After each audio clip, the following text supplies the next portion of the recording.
Okay, we'll start the recording. And this is chapter 161, The Green City, Arumalo.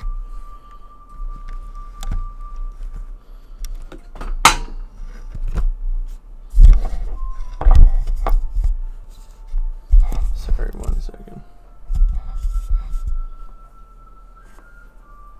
There we go.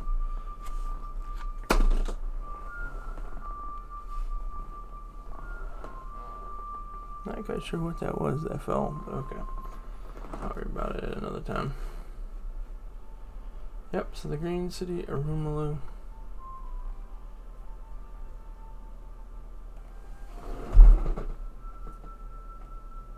Oh, okay. So it starts off with Django and this other guy that are now fighting all those enemies that were attacking that lady. Django's Dance Paradise, Volume 27, Shall We Dance?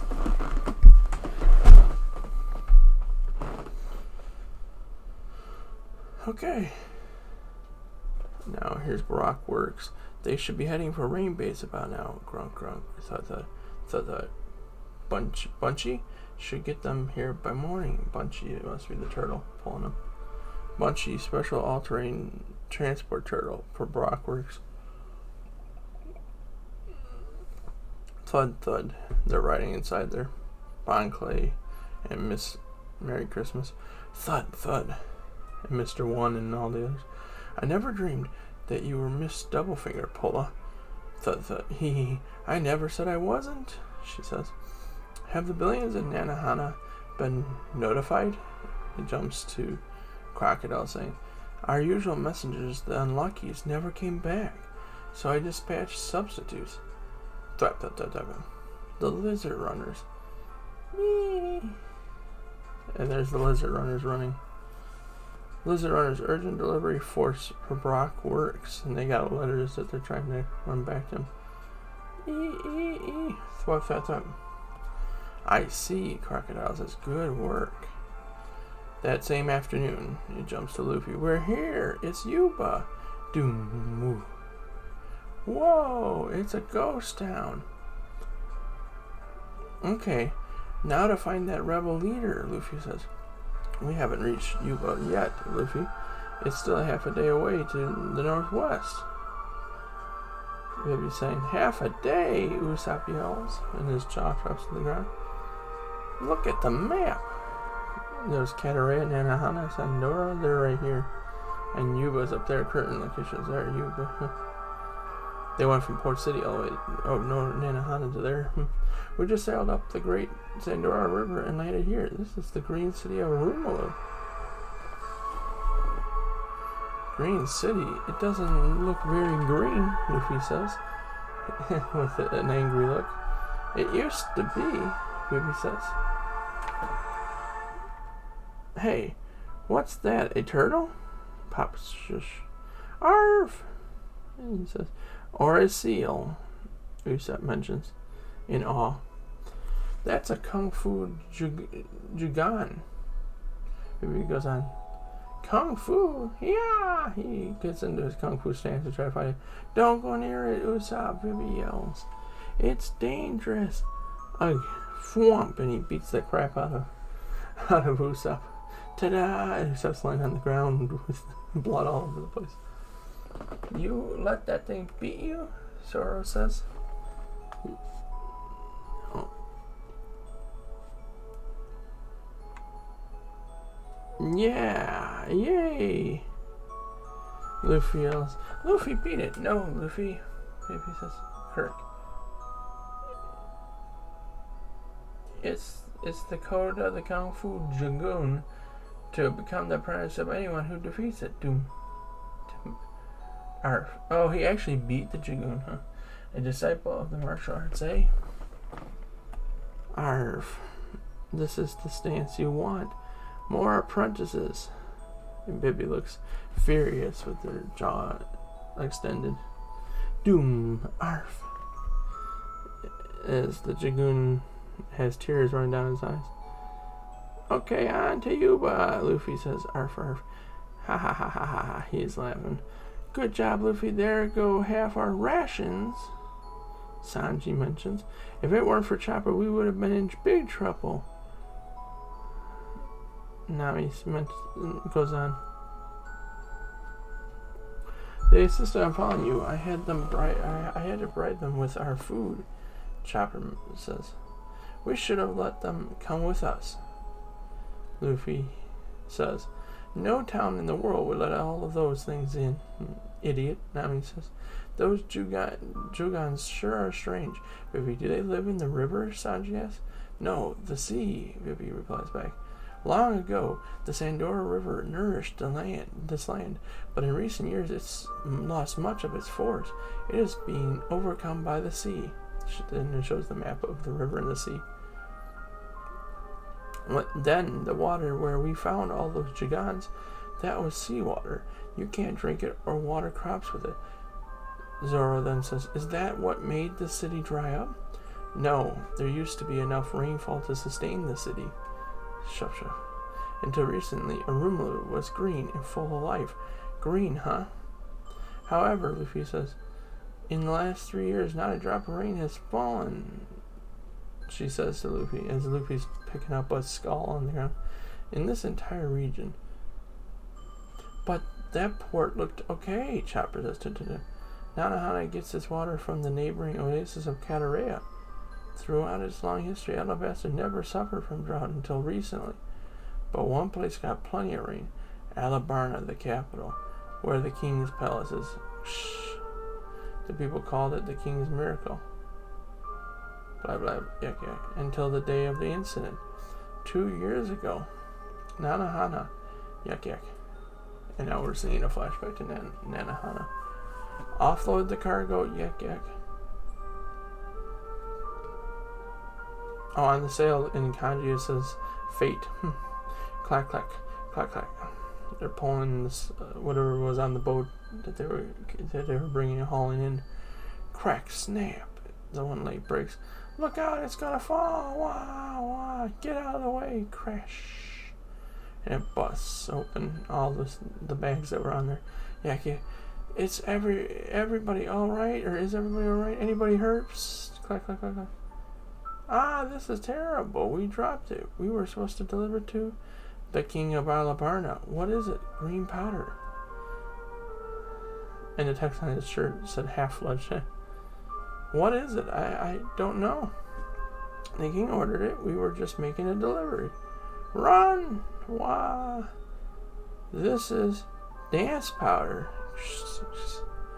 Gasp. What? And Vivi looks on, very worried. Dance powder, yes. So, what's that? Luffy says. They call it the powder that summons rain, Vivi mentions. Summons rain, Luffy replies back. It was developed by a scientist in a country where it never rains. Ha ha ha ha. The powder turns into a mist and rises up to the sky, where it triggers ice particles to grow in the clouds and fall as rain. I noticed something they cut out. When Luffy first runs into town, he gets lost. He doesn't make his way right away into town, so he meets up with a guy, and the guy has smuggled dance powder that he meets up with in the anime. At least that will not be in this, I can already tell. That was cut out of the manga per time. It's like dance powder creates artificial rain, a mysterious powder that makes rain, Zoro says. Hey, that's just what this kingdom needs, Usopp mentions. At first, people rejoiced. In the land where dance powder was invented, Vivi says, but then they discovered a terrible side effect. The countries upwind suffered the dry curse. Get it? The artificial rain stole the moisture from even the smallest clouds. Dance powder. I get it. It steals the rain that would normally fall on surrounding lands, Usopp says. That's right. And when the neighboring countries realized what was happening, they attacked, and many lives were lost. After that, the world government banned the production and use of dance powder worldwide. So this stuff causes happiness and misfortune at the same time. When that huge load of dance powder got dumped, it was a time when not a drop of rain fell anywhere, except upon the city where the king lived. It's only natural that people would suspect that the king... Hey! Thanks so much for the follow, Monarch. Welcome. Hope you're doing well.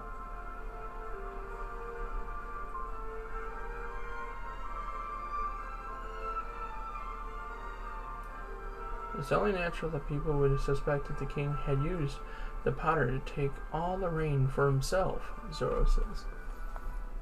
Hey, it's all yours. Father's fault, Bibi? Luffy yells, thwack, and then Nami kicks him in the face, thwack. He was framed, you idiot. Nami says, Bibi's father would never do something so evil. I know now that it was all part of Crocodile's scheme, Bibi says as she leans down to the ground. Swamp. And then she sighs him. And she kneels down on the ground. The king had no idea. She goes to grab the skull and the ground clack. But a huge quantity of dance powder had been placed inside the palace too. It was a trap set by Crocodile, and just as he planned, drought ravaged the land. The anger of the people increased with their hunger. Ultimately, a rebellion broke out. The people lost faith in the royal family, and the peace of the land was shattered. Many towns and people, too, were lost. And who was responsible for all this misery? Crocodile. He was behind it all. And now you have Sanji. A picture of Sanji looking seriously, smoking a cigarette, same with Luffy looking serious, and Usopp with his finger by his nose looking serious as well. They're serious looking. I will never forgive that man, as Vivi cries.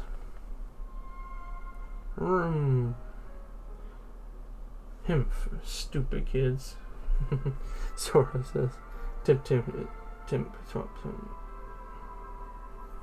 as they start to head off. Oh, Tim.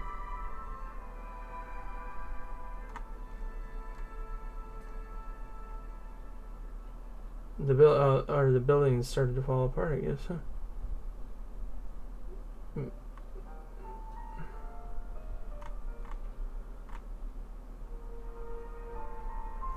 And then Vivi looks angrily, and I says, "Hey, what are you doing? Let's get moving. I'm itching for action." Boom. As Luffy's ready with his fist clenched. And that's the end of that chapter. Did Luffy do something that... Oh, he swung his fist around, and I think he probably punched and destroyed. Yeah, I bet he destroyed that building over there. Okay, we have the question corner. Let's take a look at the questions for Oda. Ha ha ha. Is that a hippo? Oda says, no, be quiet, you're wrong. Oda-sensei. When Dr. Hiralik was naked, how come the snow conveniently hid his private parts? Aminakawa. Snow can be very useful sometimes, Oda says. Hello, Oda, baby. I noticed something amazing about Mr. 2 Bon Clay. He has an unusual codename. Mr. 2 is a masculine codename, and Bon Clay is a feminine codename. Bon Clay stands for Bon Kur, or Bon and year-end festivals. Holidays are used for female codenames, so Bon Clay is a little of both, right? That's right, the female agents are named after happy events. So January 1st or 1 to this one. Hence the 2 fingers, double finger. Oh, interesting. 0 equals all Sunday for all the Sundays. 1 equals double finger, New Year's Day. 2 equals Mr. 2 Bon Clay. Bon and year-end festivals. 3 equals Golden Week. And 4 equals Christmas, which is Christmas. People seem confused by double finger, though. Here's a question for you. Nami's older sister is Noiko, so what's my mother's name, Mr. Manga Artist? Well, Utsuboko. Boah, wrong, it's Nabucco. But what was close, though? We'll do another quiz sometime. Oh, Nabucco. I get it. Just 1 syllable off from Noiko. Of course, I get it. No, I don't. He says. Yep, so that was a good chapter. And it'll be interesting as they're heading their way through Alabasta, through the desert, on their way to try to stop the rebellion. Let's head to chapter 162.